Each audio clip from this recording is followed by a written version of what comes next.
매불쇼에 출연한 김갑수, 최강욱이 이번 HID 투입과 관련된 내용과 계엄 이후 HID의 정치 공작과 그 증거들에 대해 설명하고 있다.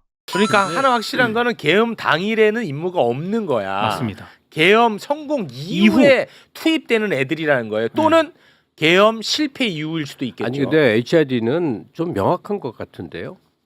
어떤 부대를 하더라도 멀쩡한 국회의원들 쏴라 하면 못 쏩니다. HID는 살상병기거든. 근데 대량으로 잡아넣기로 했단 말이에요. 500명 들어가는 데다 1차 감금하기도 하고 구치소도 다 준비해놨고 그러면 1차, 2차, 3차에 걸쳐 1차 국회의원들 잡아놓고 2차 위험인물들 중에서 주요 인물들 최강욱 같은 최욱 같은 사람들 다 이제 잡아넣겠죠. 물론 폐에서 갈비뼈부터 부러뜨려요. 그러면 일단 꼼짝을 못하고 근데 목숨 걸고 저항을 한단 말이에요. 그런 중에 무언가 사고처럼 하는데 사람들을 죽여야 될 상황들이 있다고. 그거 외엔 절대로 설명이 안 되는 거예요. 네. 이건 추정이고 나발이고 없는 거야. 네. 왜냐하면 체포조도 있고 특공대도 있고 뭐 707 다 있는데 HID가 왜 필요하냐고. 네. 이것은 인명 살상을 위한 그것도 HID가 30여 명이라고 그러는데 정확히는 7명이라는 거예요. 네. 7명이 정예고 나머지는 준비 요원이라고 김병주 의원이 설명을 하더라고. 여러 명이 필요하지 않았던 거예요. 정확히 인명 살상을 위한 도구가 준비되어 있었던 거죠. 네.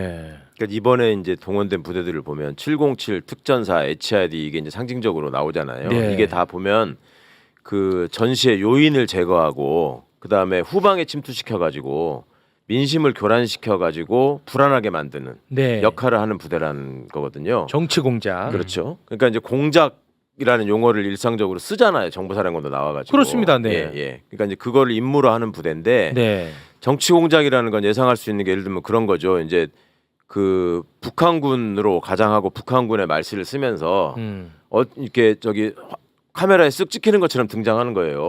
그래가지고 최욱 선생한테 전달했습니다.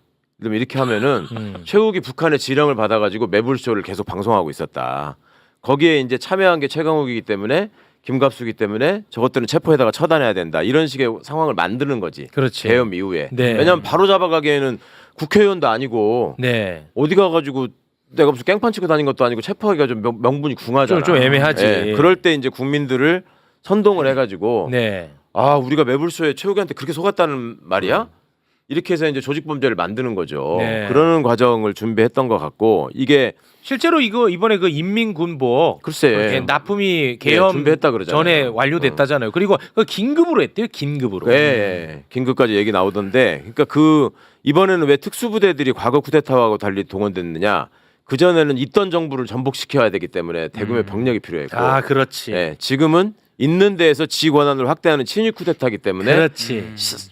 국민들의 눈을 속이고 심리전을 하는 게 더 중요했던 거예요. 네. 그러니까 707 같은 데에서는 아예 그러니까 반정권 세력, 반윤 세력이 찍소리를 못하게 겁을 줘가지고 제거해버리는 일을 하는 거고 나머지는 이제 심리전을 통해서 사람들을 겁을 주고 압박을 하고 뭔가를 만들어내는 간첩 사건을 만들어내려고 했다고 봐야죠. 네. 이번엔 명확하게 그게 나왔더라고요. 정치 공작이 예. 이번 임무로 들어가 있어. 글쎄 말이에요. 정치 공작. 세상에 정치 공작이 진짜 끔찍합니다. 이대로만 갔으면 이제 최욱이 내란 수괴 내지는 중요인물 종사자가 되는 거죠. 제 얘기 왜 계속 하시는 거예요? 아니 그동안의 역사가 그래 왔어요. 그게 저는 광대인데. 과거에 이제 간첩 조작 사건을 우리 옛날엔 너무나 많았거든요. 예, 진짜 그럼 많았어요. 걔들이 그림을 그려. 그러면 막 넣어. 예. 그러면 뭐 최강호, 뭐 민동기, 최욱이 한 팀이 된다. 그래갖고 이렇게 표를 그리잖아요. 표 그려갖고 뭐 이렇게 다 만들어진 그림인데 그냥 마음대로 창작을 해요. 그리고 뉴스에 맨날 빵빵빵빵 터트리면 그게 확정이 돼 버려. 그리고 맞습니다. 조직 이름도 그런 거 뭐라고 만들어. 네. 그거 얘네들 아주 전문으로 하는 애들이니까 네. 당장 그거부터 했겠죠. 저는 잡혀가면 뭐 할 얘기가 있습니다. 여러분을 위해서 셔먼과 인터뷰를 거부했습니다. 그럴 시간이 없을 걸. 시간이 이미 없어요. 얻어 터져가지고 이렇게 나와가지고.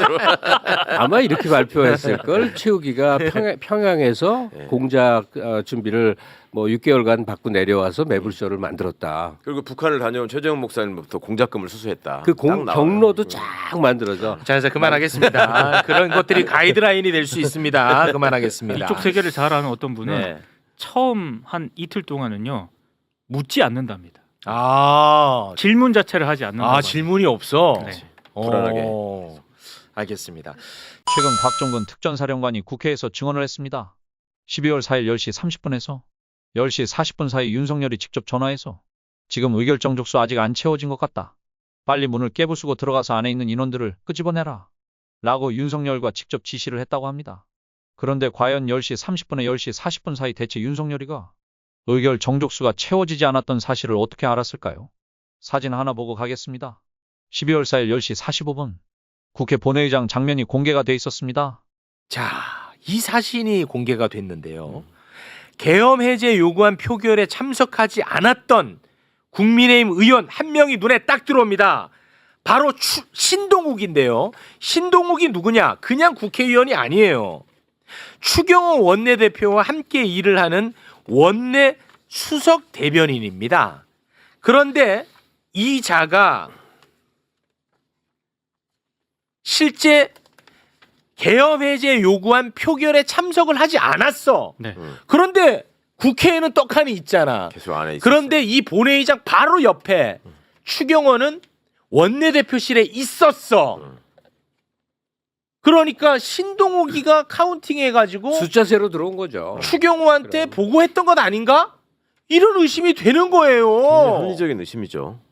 당시 비슷한 시각에 있었던 의원들이 신성범, 와, 박수민, 주진우 의원 이런 의원들이 있었는데 이분들은 다 투표에 참여했거든요. 네. 근데 신동욱 의원은 불참했습니다. 그러니까 더 의심을 받는 거죠. 신동욱이 그냥 국회의원이 아니라 원내 수석 대변인. 맞습니다. 그러니까 추경호와 소통하는 사람, 그렇죠. 함께 호흡하는 사람인 네. 거야. 근데 하필이면 옆에 바로 옆에 추경호 있었고 네. 이 사람은 표결에 참석 안 했고, 안 했고. 근데 45분 봤더니 있고. 어떻게 할 거예요? 그러게 말이에요. 자, 그리고 이걸 다시 그러면 재구성을 한번 해볼게요. 자, 윤석열이 10시 30분에 계엄 선포를 합니다. 그 직후 국민의힘 의원들이 들어가 있는 텔레그램 방도 난리가 났더라고. 이번에 이게 공개가 됐거든요. 네. 그 텔레그램을 잠깐 올려주시겠습니까? 이걸 봤더니 국민의힘 의원들도 난리가 난 거야. 야, 우리 본회의장 가야 되는 거 아니냐. 이 계엄은 말도 안 됩니다. 이거 지도부가 빨리 나서서 이거 진화해야 됩니다. 우리 이거 빨리 국회 가가지고 이거 빨리 중단시켜야 됩니다. 난리 났어. 그런데 추경호 원내대표는 여기에서 말을 한마디도 안 해. 맞습니다. 추경호. 네, 전혀 얘기를 등장 안 안 해. 하더라고. 그리고 추경호 원내대표가 국민의힘 의원들한테 의총 장소를 고지를 하는데 5번을 바꿔. 네. 그렇죠. 계속 혼선을 줘. 그리고 추경호 원내대표가 0시 29분과 38분에 우원식 국회의장에게 전화를 해서 표결 시간 좀 늦춰달라고 얘기를 해. 네. 이 딱딱 맞아 떨어지잖아. 어떡할 거예요? 나는 이제는 이 추경호 큰일 난 것 같은데. 아니 그러니까 추경호 의원이 지금까지 계속 몰랐다는 거 아니에요. 네. 사전에 계엄 몰랐다. 계엄 발동을 몰랐다는 거 아니에요. 어떡할 거야? 큰일 났어. 그럼 윤회 입장에서 돌아가 봐. 국회를 지금 해산시키는 전체 공작 과정에서 자당 의원 중에 믿을 만한 사람에게 여러 가지 정황의 정보 보고를 하라고 얘기하지 않는 게 너무 이상한 거 이상하지. 아닙니까? 근데 한편으로는 다 얘기할 수는 없어. 왜냐? 그러니까. 한동훈의 기회 들어갈 수도 있거든. 그렇죠. 그렇기 때문에 보안은 지키면서 누군가에는 반드시 얘기를 했어야 되지 않겠습니까? 그러니까 이 내란의 공동 정범 가운데 국힘 의원들을 빼놓을 수는 없는 거예요. 핵심이기 때문에 국회 해산이. 네. 근데 추경호가 가장 이제 의심스러운데 추경호조차도 단독으로 행동할 수가 없다고 분명히 어떤 일군에 팀이 있었단 말이에요. 지금 네. 저 사진에 포착된 뭐 의원. 신동욱이라든지 더 있었을 거라고. 근데 190명이 표결에 참여했다는 건 국힘의원 10몇 명도 동참했다는 얘기인데 18명 동참했습니다. 내부적으로도 의견이 갈려 있었던 건데 네. 표면적으로 당대표 한동훈은 계엄 막아라 이거였던 거 아니에요. 네. 그러니까 내부적으로 자기가 믿을 만한 사람들에게 윤회 하명이 가 있었던 거고 계속된 소통이 있는 거죠. 아니 그리고 그냥 무작정 우리가 추정하는 게 아니라 그간의 추경호가 보인 모습이 있잖아요. 네. 그러니까 한동훈 꼴 보기 싫으면 추경호만 불러가지고 밥 먹이고 술 먹이고 한 게 여러 번 있었잖아요. 그리고 한동훈이가 뭔가 용산에 대해서 배치되는 얘기를 하면 그 자리에서 면박을 주고 뒤집는 게 항상 추경호였고. 예. 그래서 저 사람 왜 저러냐라고 했을 때 추경호는 윤 정부에서 출세한 사람이에요. 네. 관료 출신인데 경제부총리를 윤 정부에서 바로 맡았고 끝나고 나서 또 원내대표가 됐고 가장 잘 나가는 사람이죠. 어떻게 보면. 계엄이 성공했다면 우리의 삶은 지금으로부터 50년은 퇴보할 수도 있는 일이었습니다. 이것들이 허황된 이야기 같지만 지금 정부에서 실제로 일어나고 있습니다. 온 국민이 힘을 합쳐 이겨나가야 할 시간입니다. 좌우를 떠나 내란 세력과 국민의 싸움입니다. 다시 한번 위대한 국민성을 보여줍시다.